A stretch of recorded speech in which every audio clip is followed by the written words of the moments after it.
ان الحمد للہ الصلاۃ والسلام علی الاشرف الانبیاء والمرسلین نبینا محمد صلی اللہ علیہ وسلم وعلی آلہ واصحابہ اجمعین۔ میرے محترم ناظرین اکرام، السلام علیکم۔ سورہ البقرہ کی آیت نمبر 108 تک ہم نے پڑھ لیا ہے۔ آج انشاءاللہ ہم سورہ البقرہ کی آیت نمبر 109 کور کریں گے۔ حسب معمول پہلے آیت کی تلاوت اور ترجمہ، چند باتیں، اور اس کے بعد پھر گرامر کی تفصیل۔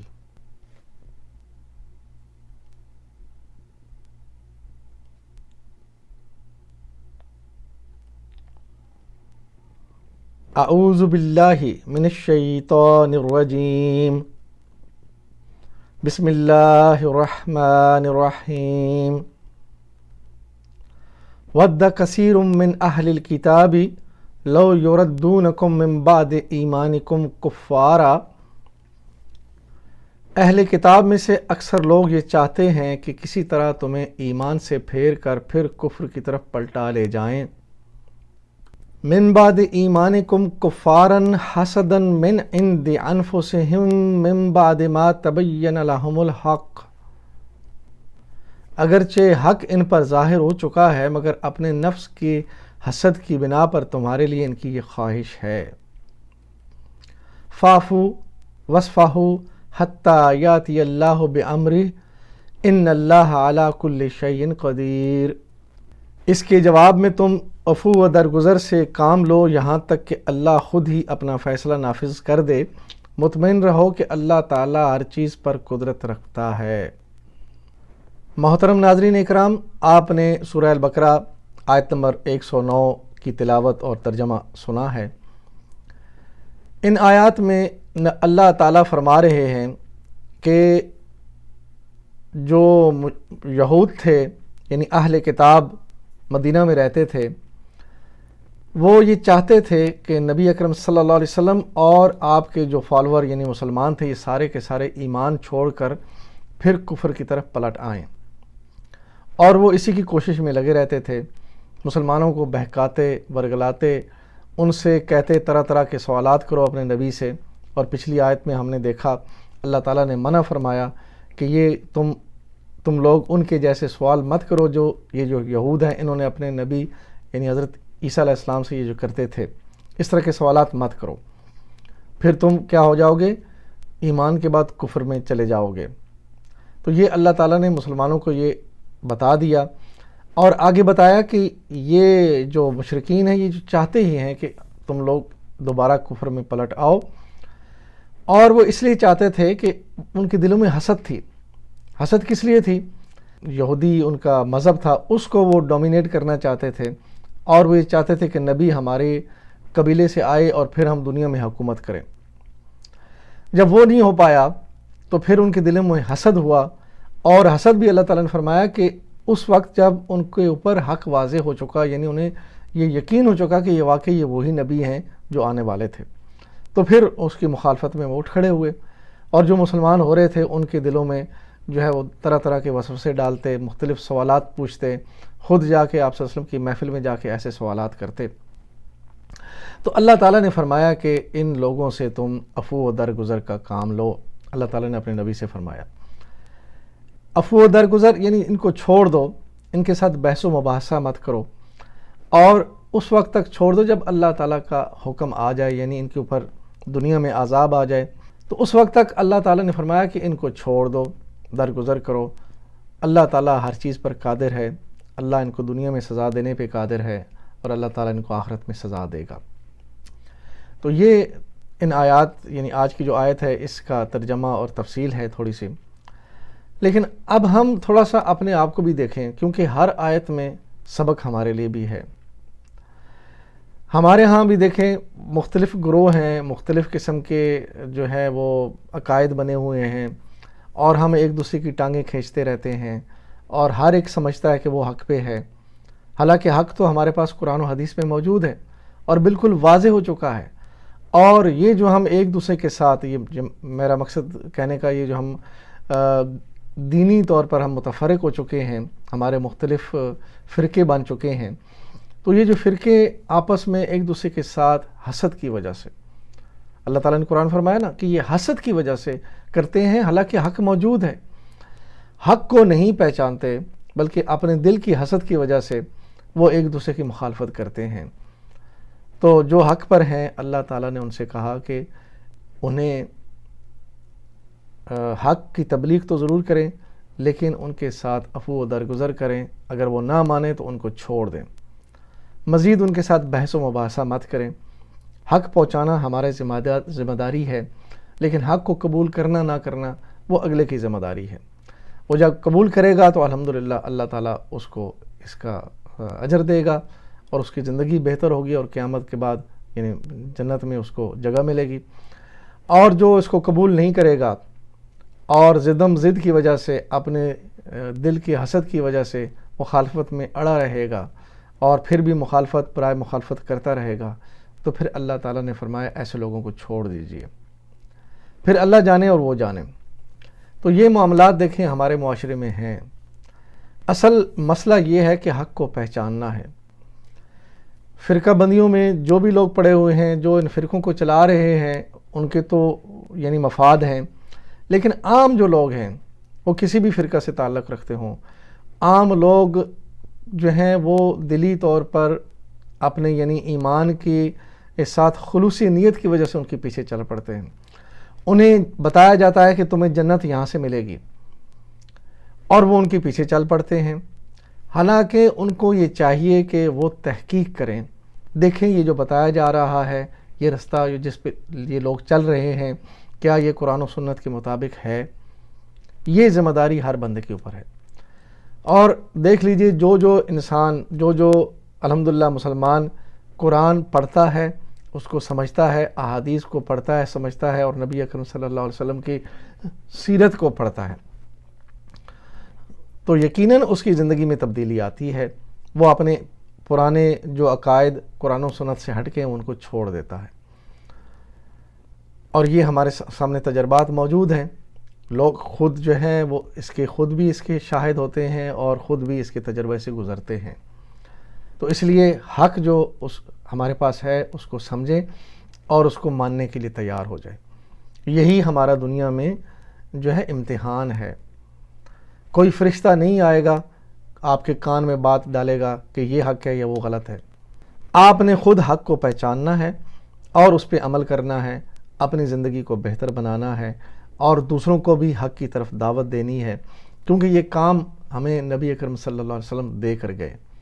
اللہ تعالیٰ نے ہمیں قرآن میں یہ حکم دیا، کنتم خیر امۃ اخرجت للناس تأمرون بالمعروف وتنہون عن المنکر وتؤمنون باللہ۔ تو یہ ذمہ داری تو ہم سب مسلمانوں پر ہے، لیکن اگر پورے مسلمان یہ نہ کر پائیں تو پھر اللہ تعالیٰ نے اور زیادہ آسانی فرما دی، فرمایا وَلْتَكُن مِّنكُمْ أُمَّةٌ يَدْعُونَ إِلَى الْخَيْرِ يَأْمُرُونَ بِالْمَعْرُوفِ وَيَنْهُونَ عَنِ الْمُنكَرِ وَأُولَٰئِكَ هُمُ الْمُفْلِحُونَ، کہ تم میں سے پھر ایک گروہ کم از کم ایسا ہونا چاہیے کہ جو حق کی تبلیغ کرے اور حق کی طرف دعوت دے اور منکرات سے روکے، یہی لوگ فلاح پانے والے ہیں۔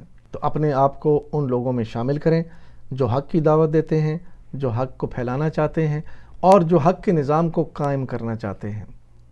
آپ کے ارد گرد موجود ہیں ایسے لوگ، ایسی سیاسی پارٹی موجود ہے جو اسلام کے نفاذ کی کوشش کر رہی ہے۔ اپنا ووٹ ان کے حق میں ڈالیں، اپنی صلاحیتیں ان کو دیں، ان کے ساتھ کھڑے ہو جائیں۔ یہی اسلام کے ساتھ جو ہے وابستگی کا طریقہ ہے۔ اسلام کے نفاذ کی کوشش اولین فرض جو تھا وہ اولین مسلمانوں کے اوپر تھا، انہوں نے کر کے دکھایا، اور بعد میں جب مسلمانوں کو عروج حاصل کرنا ہوگا اس نظام کو قائم کرنا ہوگا۔ اس نظام کے قائم کرنے کے بغیر ہم کبھی عروج حاصل نہیں کر سکتے، یہ بہت بنیادی چیز ہے۔ اب ہم چلتے ہیں اس آیت کے گرامر کی تفصیل کی طرف۔ وَدَّ كَثِيرٌ مِّنْ أَهْلِ الْكِتَابِ لَوْ يَرُدُّونَكُمْ مِّن بَعْدِ إِيمَانِكُمْ كُفَّارًا، اہل کتاب میں سے اکثر لوگ یہ چاہتے ہیں کہ کسی طرح تمہیں ایمان سے پھیر کر پھر کفر کی طرف پلٹ لے جائیں۔ وَدَّ كَثِيرٌ، اکثر لوگ یہ چاہتے ہیں۔ ودّا یہ فعل واحد ہے اور کثیرن یہ فاعل ہے جمع کے لیے۔ ہم نے یہ اصول پڑھا ہوا ہے کہ اگر فعل فاعل سے پہلے آ جائے ترتیب کے لحاظ سے تو وہ اس کا فعل جو ہے، اگر فاعل جو ہے وہ جمع ہے تو فعل واحد ہوگا، البتہ اگر فاعل مؤنث ہے تو فعل بھی مؤنث ہوگا، فاعل مذکر ہے تو فعل بھی مذکر ہوگا۔ تو ودّا کی تفصیل ہم دیکھتے ہیں۔ ودّا کثیرن، مادہ واو دال دال، باب ہے فتحہ، ماضی کا پہلا صیغہ ودّا، مضارع کا پہلا صیغہ یودّو، فتح یفتح، ودّا یودّو۔ ودّا کدھر ہے؟ یہ فتحہ کے وزن پہ۔ اس میں دیکھیں چونکہ واو جو ہے وہ حروف علت میں سے ہے، آگے دال 2 بار آیا تو ادغام ہوا تو ودّا بنا، اور یہ فعل مضاعف ہے۔ فعل مضاعف میں وہ ہوتے ہیں فعل جس میں مادہ میں 2 حروف ایک ساتھ آ جائیں۔ فعل ماضی واحد غائب مذکر ودّا، اور ودّا اس نے چاہا۔ کثیرن اسم مرفوع، یہ فاعل چونکہ مرفوع ہوتا ہے تو یہ فاعلین جمع ہے، اور ودّا واحد فعل ہے، اور اس کی تفصیل بتا چکے ہیں۔ واپس چلیں گے۔ من اہل الکتاب، اہل کتاب میں سے، من اہل مرکب جاری اور اہل الکتاب مرکب اضافی۔ یہ اہل الکتابی ہونا چاہیے تھا، لیکن من کی وجہ سے اہلو اہلی یعنی زیر میں چلا گیا اور یہ اسم مجرور ہوا۔ لو یردونکم، کاش تمہیں پھیر لے جائیں۔ یہ لو حرف مصدریہ ہے، اور یردو یہ یردون ہے، یہ فعل ہے، اور آگے کم مفعول بھی ہے۔ لو یردونکم، لو حرف مصدری، یردون یہ مادہ اس کا را دال دال، باب ناصرہ۔ ابھی ہم نے ودّا میں دیکھا، اس میں بھی فعل مضاعف تھا، اب یہ آ گیا ردّا، یعنی فعل ماضی کا واحد پہلا صیغہ ردّا نصرہ کے وزن پہ۔ فعل مضارع یردو، نصرہ ینصرو، ردّا یردو۔ یردون ینصرون کے وزن پہ ہے، فعل مضارع جمع غائب مذکر، اس نے لوٹایا۔ ردّا فعل مضاعف جیسے کہ پہلے بتایا، اور جس کے مادہ میں ایک حرف 2 بار آئے۔ کم ضمیر ہے جمع کے لیے، جمع حاضر کے لیے۔ من بعد ایمانکم کفارا، کفر کی طرف ایمان کے بعد۔ من بعدی مرکب جاری ہے، اور ایمانکم مرکب اضافی۔ کفارن جو ہے یہ مفعول بہ ہے، یعنی تمہیں کس کی طرف پھیریں؟ کفر کی طرف پھیر دیں۔ آیت کے اگلے حصے پہ چلیں گے۔ حسدا من عند انفسہم من بعد ما تبین لہم الحق، اگرچہ حق ان پر ظاہر ہو چکا ہے مگر اپنے نفس کے حسد کی بنا پر تمہارے لیے ان کی یہ خواہش ہے۔ حسدن حسد کی وجہ سے، اور یہ مفعول حالیہ ہے، یعنی ان کا جو حال ہے انکار کرنے کا، کیوں انکار کر رہے ہیں اور یہ کیوں چاہتے ہیں کہ تم لوگ واپس پلٹ جاؤ کفر کی طرف، تو اپنے حسد کی وجہ سے۔ ان کا حال یہ ہے کہ دلوں میں حسد رکھے ہوئے ہیں۔ کا یردون اس کا مفعول بھی ہے، اور یہ مفعول حالیہ ہے حسدن۔ من عندی انفسہم، جو ان کے نفسوں میں ہے۔ من عندی مرکب جاری، اور عندی انفسی یہ بھی مرکب جاری ہے۔ انفسہم یہ جو ہے یہ مرکب اضافی ہے، اس میں ہم ضمیر ہے۔ من بعد ما، اس کے بعد جو۔ من بعدی بھی مرکب جاری ہے، اور بعدی یہاں پہ ظرف زمان، اور ما موصولہ کے طور پر ہے۔ تبینہ ظاہر ہو چکا ہے، یہ فعل ہے، اور یہ ما کا صلہ ہے، یعنی ان کے نفسوں میں حسد ہے، اور اس کے بعد حق آنے کے بعد بھی آگے یعنی حق کا ذکر ہے، حق ظاہر ہو جانے کے بعد بھی وہ چاہتے ہیں کہ تم کفر کی طرف پلٹ آؤ۔ تبینہ مادہ با یا نون، باب ہے مزید فی کا، تدبرا، اور اس کے پیٹرن پہ پہلا ماضی کا صیغہ بنے گا تبینہ، اور مضارع کا پہلا صیغہ یتبینو، تدبرا یتدبرو، تبینہ یتبینو۔ تبینہ کدھر ہے؟ تدبرا کے وزن پہ ہے، ماضی واحد غائب مذکر، واضح ہو گیا، تبینہ۔ لہم الحق، لا جو ہے یہ لی ہے، لی ہم یہ مرکب جاری، اور الحق کو یہ اسم مرفوع فاعل ہے، یعنی ان کے اوپر کیا ظاہر ہوا؟ الحق کو، یہ تبینہ کا فاعل ہے الحق کو۔ لہم الحق کو، ان کے لیے حق، اس کو ہم نے دیکھ لیا، لہم جو ہے یہ مرکب جاری اور الحق کو یہ فاعل ہے۔ فاعفو وصفحو حتی یاتی اللہ بامری ان اللہ علی کل شیء قدیر۔ اس کے جواب میں تم عفو و درگزر سے کام لو یہاں تک کہ اللہ خود ہی اپنا فیصلہ نافذ کر دے، مطمئن رہو کہ اللہ تعالی ہر چیز پر قدرت رکھتا ہے۔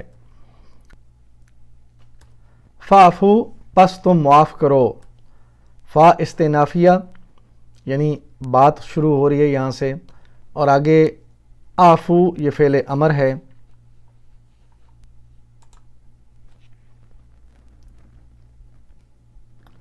فا عاطفہ استئنافیہ، اور آفو یہ مادہ اس کا عین فا اور واو ہے۔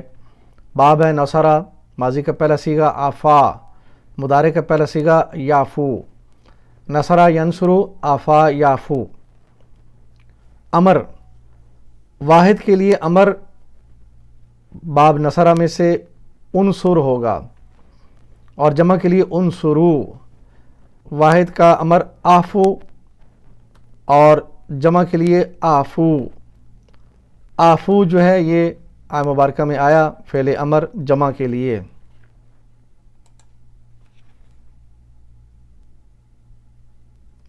وصفہو، اور درگزر کرو، یہ بھی امر ہے۔ اسفہو ہے ایکچولی، مادہ صاد فا ہا، باب ہے فتحہ، ماضی کا پہلا صیغہ صفحہ، مضارع کا پہلا صیغہ یصفحو، فتح یفتح، صفحہ یصفحو۔ امر، واحد کے لیے باب فتح میں افتح اور جمع کے لیے افتحو، اور اسی طرح اس کے لیے اصفح، واحد کے لیے اصفا اور جمع کے لیے اصفحو، یہ اصفحو یہ جمع کے لیے امر ہے۔ حتی یاتیہ، یہاں تک کہ آ جائے، حتی ناسبۃ المضارع ہے اور آگے یاتیہ فعل منصوب ہے۔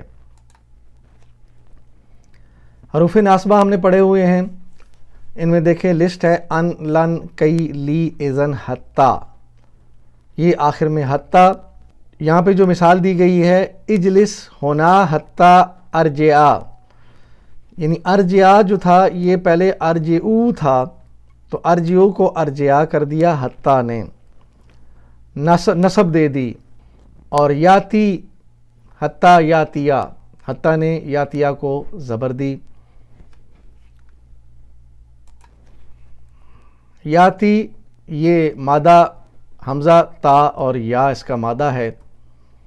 باب ہے ضربہ، ماضی کا پہلا صیغہ آتا، مضارع یاتی، ضربہ یضربو، آتا یاتی۔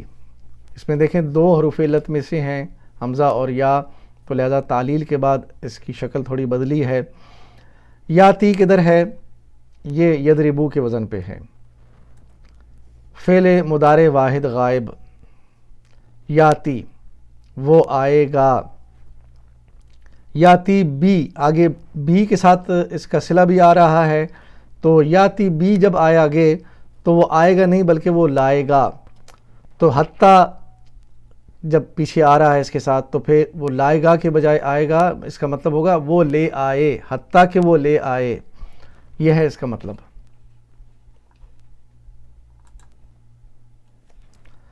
اللہ بامری ہی، یعنی اللہ اپنا حکم، یہاں پہ وہ یاتی کے ساتھ جو بی ہے نا، یہ بی امری، یہ وہ بی اس کا صلہ آیا جس کی وجہ سے وہ آنے کے بجائے وہ لے آئے۔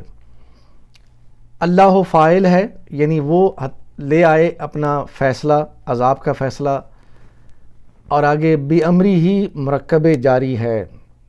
ان اللہ علی کل شیء قدیر، بے شک اللہ تعالیٰ ہر چیز پر قدرت رکھتا ہے۔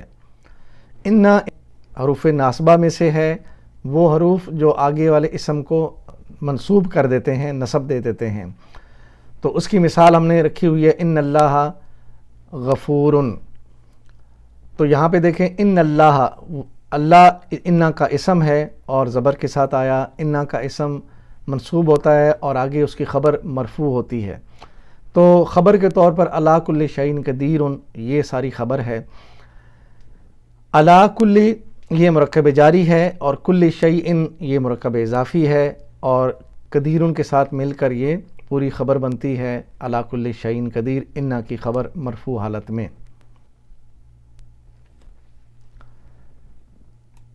الحمدللہ ہم نے سورہ البقرہ کی آیت نمبر 109 پڑھ لی، اس کو سمجھ لیا۔